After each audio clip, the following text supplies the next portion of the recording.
السلام عليكم، نتمنى تكونوا بخير وعلى خير. مرحبا بكم معايا في فيديو جديد وفي وصفه جديده. اليوم ان شاء الله غادي نشارك معكم اسهل طريقه بالنسبه للرز مبخر او للرز مفور كيجي لنا مفروق وما كيجيش لاصق نهائيا.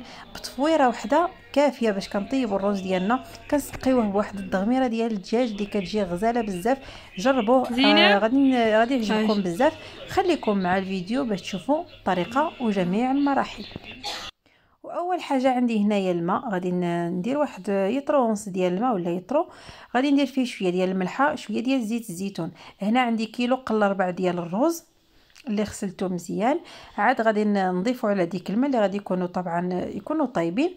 بالنسبه لهذا الرز غادي ندير له غير نص طياب، ما غاديش نطيبو يعني حتى يطيب نهائيا بحال اللي كنكونوا غادي نديرو في الحليب، يعني غير نص طياب وصافي. الحبه كتكون باقا قاصحه، نخليوه غير يغلي واحد 3 ديال الغليات، غير المهم 3 د الغليات ولا 5 دقائق في ديك الماء طايب صافي. هنا غادي نطفيلو. كيف كتشوفوا الحبه ديالو يعني باقا قاصحه، واخا كنضغط عليها راه ما كتفتت ما والو صافي. وغادي نطفي عليه البوطه وندوز هنا باش نصفيه في الكسكاس اولا في شي صفايات الحديد من الاحسن. ما تصفيوش يعني في الحاجه ديال البلاستيك وهي الحاجه كتكون سخونه صافي. غادي نخليه يستقطر مزيان من داك الماء وغادي نكبو هنا في هاد القصريه هذه. غنحيدو كامل وغادي نضيف له هنايا شويه ديال الملحه، واحد معلقه صغيره. المهم الملحه نتوما ديروا عينكم ميزانكم، ديروا الملحه وقيسوا يعني واش مسوس ولا مالح صافي. هنا درت شويه ديال الملحه وغادي ندوز ندير هنا واحد 3 د المعالق كبار ديال زيت الزيتون. اللي ما بغاش يعني خفتو يجي فيها الريحه، هي اصلا ما كتجي فيها لا ريحه لا، يعني الزيت بلديه مجهده.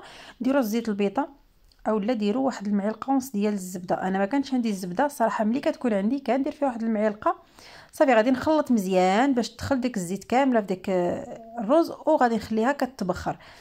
ما غادي نديروا له حتى حاجه، يعني خليوه كيتبخر حتى يعني قيسوه شوفوه واش طايب ولا ما طايبش، وكتطفيو له الكسكاس ديالنا صافي.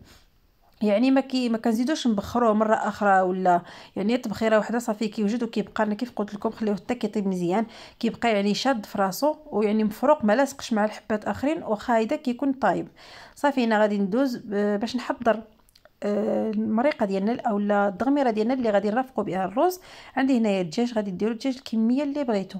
درت هنا الزيت البلديه وشويه ديال الماء. بالنسبه لداك الماء غادي تقولوا علاش درت الماء مع الزيت، بان باش داك الزيت البلديه ما كتبقاش كتحرق في داك في الطنجره. او لا نتوما الا كتستعملوا يعني الزيت البيضه بلا ما ديروا لها الماء غتخليوها بوحدها صافي. غادي نخلي داك الدجاج يتقلى شويه في داك الزيت وغادي ندوز. هنا درت 4 ديال البصلات يكونوا كبارين، حيت هاد الرز ديالنا ديك البصله ملي كتجي مدغمره كتجي معاه احسن يعني احسن ما تكون ناشفه.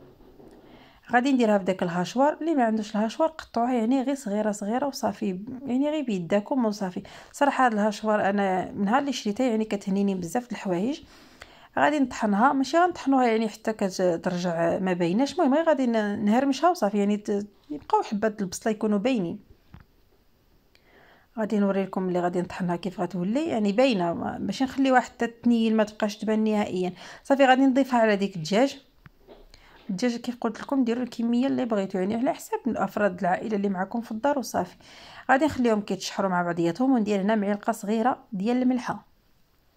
مهم العطريه اللي كنديروا دائما وصافي. الملحه غادي ندير معلقه صغيره ديال الخرقوم والمعلقه صغيره تكون عامره ديال السكينجبير. الا بغيتي ديروا الابزار ديروه، انا يعني الابزار ما كنستعملوش نهائيا في الماكله ديالي كاملين.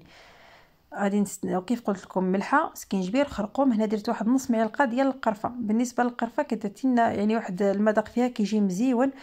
وغادي ندير لها شويه ديال المعدنوس والقزبر مخلطين. انا دائما كنخلطهم مع بعضياتهم ونديرهم في الطاسه في الثلج. وهنا درت واحد شويه واحد المعلقه صغيره ما عامراش ديال السمن. الا عندكم ديروه، ما عندكمش ما ديروش.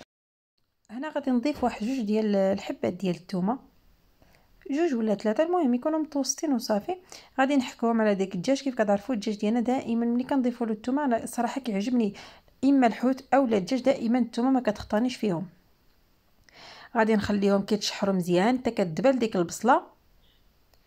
من بعد غادي نضيف لهم واحد 2 كيسان يكونوا عامرين ديال الماء ونخليهم كيطيبوا على خاطرهم.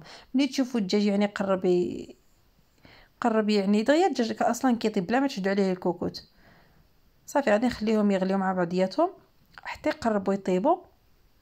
ملي كيقربوا يطيبوا كنضيف لهم واحد المعلقه تكون عامره ديال العسل. هنا انا درت العسل ديال داك العسل ديال الليمون. نتوما اي عسل عندكم ديروها، اولا ديروا معلقه السكر باش كيجي لنا ديك البصله كتجي لنا معسله وكتجي لنا يعني بحال الضغميره ديال العراس. صراحه كتجي زوينه ملي كنديروا هذيك الروز.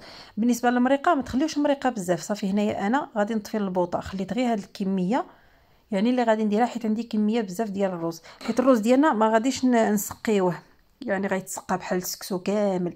انا غادي نشارك معكم اللي غادي نعمر، يعني غادي نديروه غير من الفوق. صافي الروز ديالنا بعد ما تبخر كيف قلت لكم التبخير ديالو يعني كتشوفوه طايب صافي. ها هو انا طايب، راه بحال الزبده كيدوب في الفم، ولكن يعني ما لاصقش كيف كتشوفوا راه مفروق.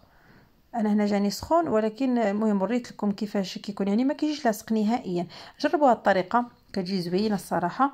صافي غادي نعمر الكميه اللي غادي تكفينا، راه دغيا كيوجد. وغادي ندير عليه داك الدجاج اللي طيبنا من الفوق. كتجينا ديك البصله صراحه معسله، وديك الدجاج كيجي مزيون، كتجي فيه واحد المذاق غزال بزاف. جربوا هذه الطريقه اللي كندير. صافي كنبقى كنهز شويه ديك البصيله وكنخويها من الفوق.